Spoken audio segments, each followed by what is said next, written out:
Bacaan dari kitab kedua Samuel. Sekali peristiwa, datanglah segala suku Israel kepada Daud di Hebron. Mereka itu berkata, "Ketahuilah, kami ini darah dagingmu. Telah lama engkaulah yang memimpin segala gerakan orang Israel, yakni sejak Saul memerintah atas kami. Lagi pula Tuhan telah bersabda kepadamu, engkaulah yang harus menggembalakan umatku Israel, dan engkaulah yang menjadi raja atas Israel." Maka datanglah semua tua-tua Israel menghadap Daud di Hebron. Lalu Daud mengadakan perjanjian dengan mereka di sana di hadapan Tuhan. Kemudian mereka mengurapi Daud menjadi raja atas Israel. Pada saat menjadi raja itu, Daud berumur 30 tahun, dan selanjutnya 40 tahun lamanya ia memerintah.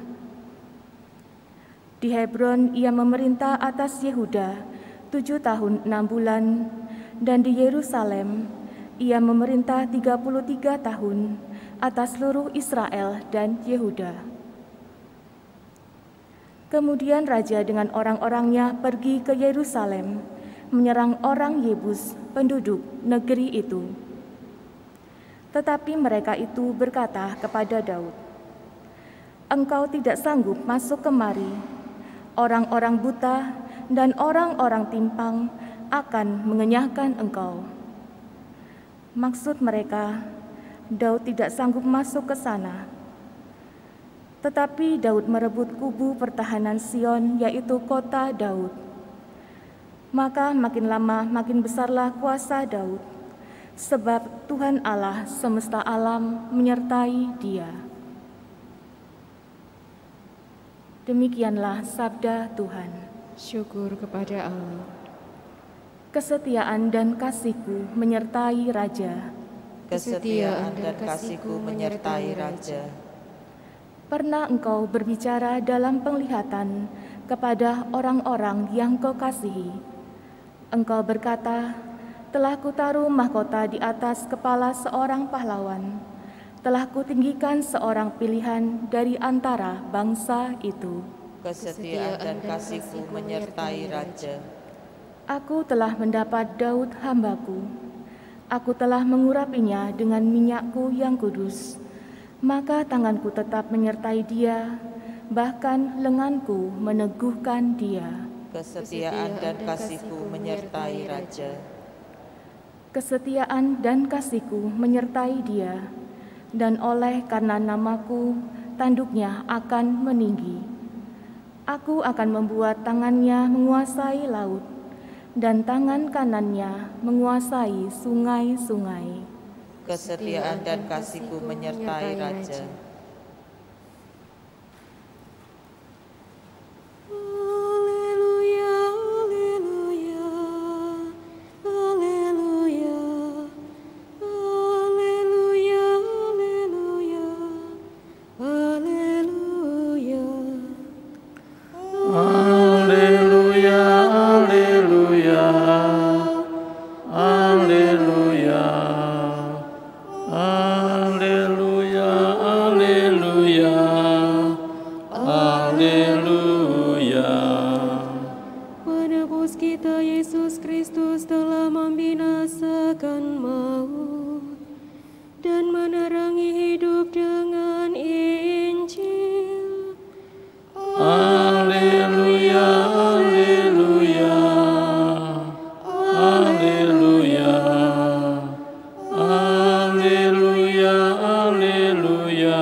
Tuhan bersamamu dan bersama rohmu. Inilah Injil Yesus Kristus menurut Santo Markus.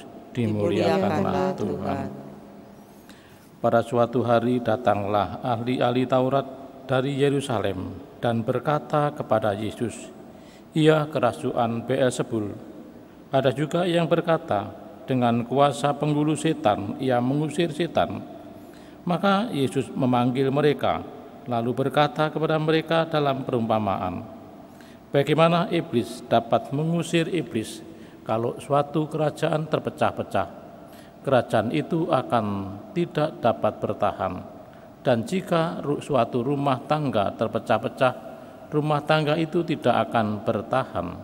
Demikian juga kalau iblis berontak melawan dirinya sendiri, lalu kalau ia terbagi-bagi, ia tidak dapat bertahan, malah sudah tamatlah riwayatnya. Camkanlah, tidak seorang pun dapat memasuki rumah seorang yang kuat untuk merampas harta bendanya, kecuali ia mengikat lebih dahulu orang kuat itu, lalu barulah ia dapat merampok rumah itu. Aku berkata kepadamu, sungguh semua dosa dan hujat anak-anak manusia akan diampuni,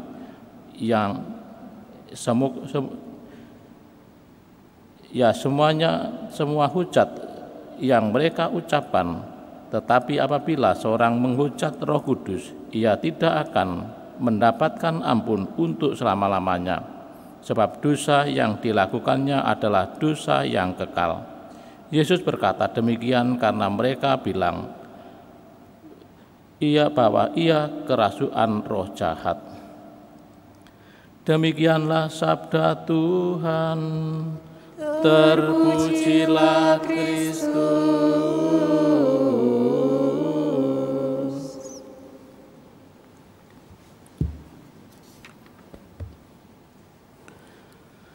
Hari ini Gereja Katolik memperingati peringatan wajib Santo Fransiskus de Sales. Fransiskus de Sales adalah seorang dokter hukum dan dia banyak membuat renungan-renungan rohani atau buku tulisan rohani. Maka di dalam semboyannya kita diajak belajar supaya kita mempunyai kelembutan pelayanan kasih di dalam pastoral, di dalam pelayanan. Maka di sini digambarkan dalam bacaan Injil hari ini, seorang yang mempunyai dendam kesumat atau benci, maka tidak akan bisa melihat kebaikan orang lain. Misalnya dia tidak suka dengan romonya, ya, maka khotbahnya bagus apapun, maka dia tidak akan melihat kebaikannya, selalu dia benci. Tapi kalau dia dekat, maka biarpun khotbahnya jelek, oh bagus. Nah, relasi ini mempengaruhi, maka kita diharapkan belajar mempunyai relasi kasih dengan sesama, dengan kelembutan kita supaya dibebaskan dari rasa dendam dan iri. Karena kita diharapkan untuk belajar kasih, maka Fransiskus de Sales ini mengajari bagaimana dengan renungan-renungannya mengajari pelayanan kita di dalam kasih dan kelembutan pastoral. Artinya bagaimana kalau kita mengalami atau melihat kesalahan orang lain, kita mendekati dengan humanis atau dengan pendekatan dengan secara baik, sehingga relasi kita makin baik dan akan mengubah orang. Karena setiap orang dipanggil Tuhan untuk menjadi pewarta, kata pewarta. Artinya kita diharapkan apa yang kita katakan, apa yang kita ungkapkan, apa yang kita sampaikan, bagaimana orang itu bisa berubah, bisa menjadi lebih baik. Relasi kita ini menjadikan orang lain lebih baik, makin mendekatkan diri kepada Tuhan, bukan malah relasi kita membuat menjerumuskan, akhirnya menjadi tidak baik. Maka hari ini kita diajak belajar supaya kita melihat, supaya tidak mempunyai rasa dendam kesumat seperti yang dialami orang-orang Farisi dengan tampilnya Yesus. Di situ menjadi saingan, karena orang-orang Farisi yang biasanya hidup mencari keuntungan di dalam komunitas mereka atau di dalam kelompok mereka merasa terancam, merasa tersaingi dan takut kalau dia tidak laku. Maka di sini kita diajak belajar di dalam pelayanan, pertama-tama adalah memberikan kasih dengan tulus, memberikan pelayanan yang tanpa balas, tanpa pamrih, tanpa ingin dapatkan imbalan. Tapi kita telah diberkati dan diberikan ganjaran atau telah mendapatkan upah dari Tuhan sendiri. Maka itulah yang perlu harus kita menjadi dasar yang kuat, apa yang kita lakukan karena Tuhan telah mencintai kita semua. Berkat Tuhan berikan kelimpahan kepada kita semua. Amin.